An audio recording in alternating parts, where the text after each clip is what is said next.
ദൈവനാമത്തിന് മഹത്വമുണ്ടാകട്ടെ. യെശയ്യാ പ്രവാചകൻ്റെ പുസ്തകം 63 അധ്യായം 4 മുതൽ 7 വരെയുള്ള വാക്യങ്ങളാണ് നമ്മൾ നോക്കുന്നത്. 4-ാമത്തെ വാക്യത്തിൽ, ഞാൻ ഒരു പ്രതികാര ദിവസം കരുതിയിരിക്കുന്നു, എൻ്റെ വിമുക്തന്മാരുടെ സംവത്സരം വന്നിരിക്കുന്നു. നീതിയും ന്യായവും ഇല്ലാത്ത എല്ലായിടത്തും ദൈവത്തിൻ്റെ ന്യായവിധി ദൈവം അയക്കും.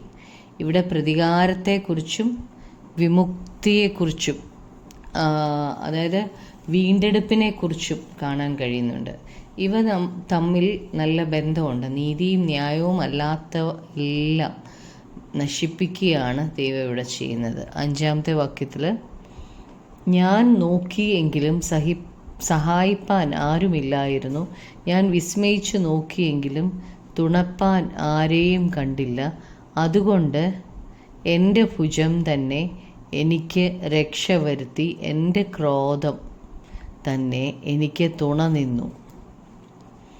അപ്പോൾ ആ നാളിൽ ജീവിച്ചിരുന്നവരിൽ ആരും വിശ്വസ്തരില്ലായിരുന്നു. വിശ്വസിക്കാൻ പറ്റുന്ന ആളുകൾ ആരും അവിടെ ഇല്ലായിരുന്നു. വെളിപ്പാട് പുസ്തകത്തിൽ നാം കാണുന്നുണ്ട്, ദൈവം തൻ്റെ കോപം അയക്കുമ്പോൾ ആരും അവരുടെ പാപം വിട്ട് മാനസാന്തരപ്പെടാതെ എല്ലാവരും അവരുടെ പാപത്തിൽ തന്നെ തുടർന്നിട്ട് ദൈവത്തെ അവർ ശപിക്കുകയും ദൂഷണം പറയുകയും ഒക്കെ ചെയ്യുന്നതായിട്ട്.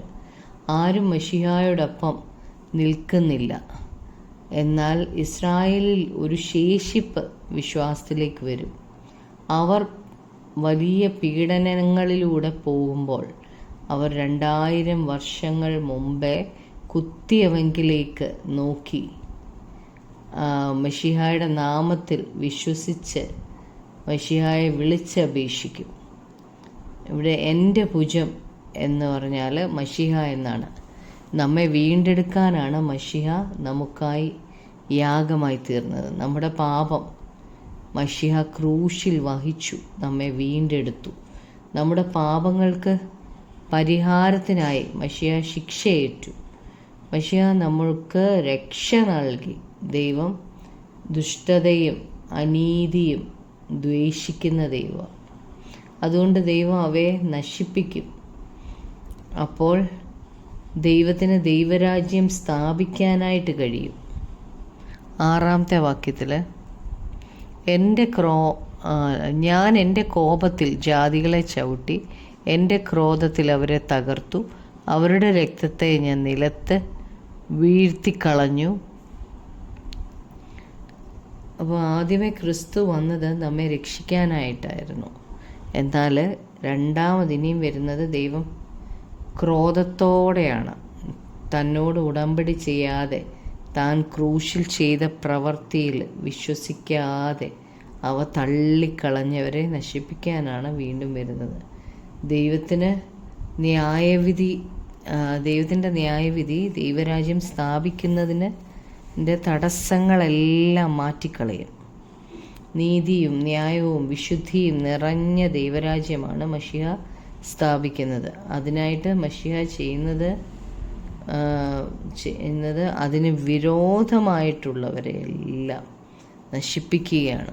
7-ാമത്തെ വാക്യത്തിൽ, യഹോവ നമുക്ക് നൽകിയതുപോലെയൊക്കെയും ഞാൻ യഹോവയുടെ പ്രീതി വാത്സല്യത്തെയും യഹോവയുടെ സ്തുതിയെയും അവൻ്റെ കരുണയ്ക്കും മഹാദയയ്ക്കും തക്കവണ്ണം അവൻ ഇസ്രായേൽ ഗൃഹത്തിന് കാണിച്ച വലിയ നന്മയും കീർത്തിക്കും. ദൈവത്തിൻ്റെ കൃപയാണ് ജനത്തെ വീണ്ടെടുക്കുന്നത്. ദൈവത്തിൻ്റെ കൃപയുടെ ഫലമായിട്ടാണ് ദൈവരാജ്യം സ്ഥാപിക്കുന്നത്. ഇത് കാരണം ദൈവത്തെ അവർ സമൃദ്ധിയായി കീർത്തിക്കും. ദൈവത്തിൻ്റെ കൃപയാൽ നമ്മെ ദൈവം വീണ്ടെടുത്തു. നമ്മുടെ വീണ്ടെടുപ്പിനുള്ള വില ദൈവം നൽകി. നമുക്ക് നന്മകളും വാഗ്ദത്തങ്ങളും നൽകി. ഇവയെല്ലാം യഹൂദന്മാർക്കും ജാതികൾക്കും ഉള്ളതാണ്. ഈ നന്മകളും വാഗ്ദത്തങ്ങളും എല്ലാം നമുക്ക് പ്രാർത്ഥിക്കാം. കർത്താവേ, അപ്പോൾ യേശുവേ, ഞാൻ നോക്കിയെങ്കിലും സഹായിപ്പാൻ ആരുമില്ലായിരുന്നു, ഞാൻ വിസ്മയിച്ചു നോക്കിയെങ്കിലും തുണപ്പാൻ ആരെയും കണ്ടില്ല എന്ന് പറഞ്ഞല്ലോ കർത്താവേ. അതുകൊണ്ട് എൻ്റെ ഭുജം തന്നെ എനിക്ക് രക്ഷ വരുത്തി, എൻ്റെ ക്രോധം തന്നെ എനിക്ക് തുണ നിന്നു എന്ന് പറഞ്ഞിരിക്കുന്നല്ലോ കർത്താവായ യേശുവേ. എൻ്റെ കർത്താവേ അപ്പാ യേശുവേ, അങ്ങ് തന്ന രക്ഷയ്ക്കായി നന്ദി പറയുന്നു കർത്താവെ. ഞങ്ങളോടുള്ള കോപം ഞങ്ങൾക്ക് മാറ്റി കർത്താവെ, ഞങ്ങളോട് കാണിച്ച കരുണയ്ക്കായി നന്ദി പറയുന്നു. ഞങ്ങളോട് കാണിച്ച കൃപയ്ക്കായി നന്ദി കർത്താവെ യേശുവേ അപ്പാ. എല്ലാ ശിക്ഷാവിധിയും ഞങ്ങളിൽ നിന്ന് മാറ്റിയതിനായി നന്ദി പറയുന്നു കർത്താവെ യേശു. ഒരിക്കലും ന്യായവിധി ഞങ്ങളുടെ മേൽ വരാതെ വണ്ണം കർത്താവെ അപ്പോൾ അങ്ങയോട് എപ്പോഴും പറ്റിയിരിക്കുവാൻ ഞങ്ങളെ സഹായിക്കണമേ. ആ രക്ഷയുടെ സന്തോഷം ഞങ്ങളുടെ ഉള്ളിൽ എപ്പോഴും തരണമേ. ഞങ്ങളുടെ പ്രാർത്ഥന കേട്ടതിനായി നന്ദി. യേശുക്രിസ്തുവിൻ്റെ നാമത്തിൽ തന്നെ ആമേൻ.